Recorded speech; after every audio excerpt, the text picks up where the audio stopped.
लोक कला केंद्र के प्रस्तुति।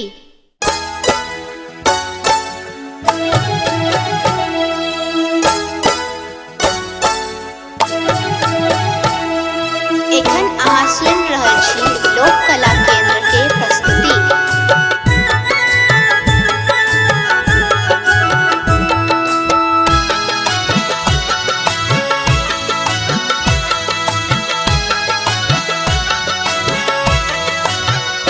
करब विश्वकर्मा पूजा है सखिया, बाबा हरथिन सब हक विपतिया।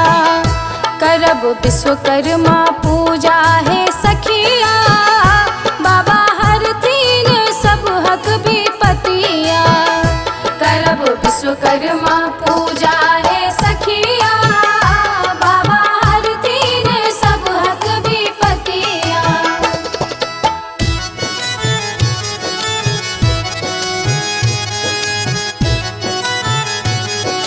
लोक कला केंद्र के प्रस्तुति।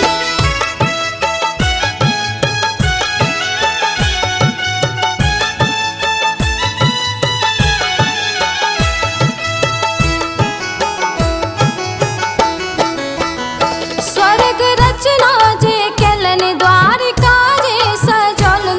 स्वर्ग रचना जे केलन द्वारिका जे सजौलन। स्वर्ग रचना जे केलन द्वारिका जे सजौलन। स्वर्ग रचना जे केलन द्वारिका जे सजौलन। बाबा सोना के लंका बनौलनी, पूरा सृष्टि के बाबा सजौलनी।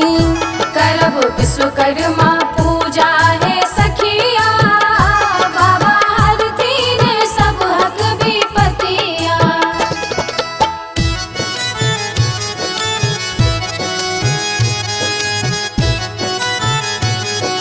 लोक कला केंद्र के प्रस्तुति।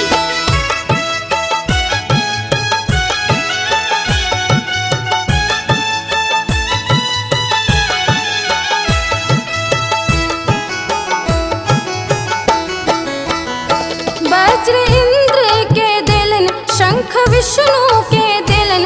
वज्र इंद्र के दिलन, शंख विष्णु के दिलन।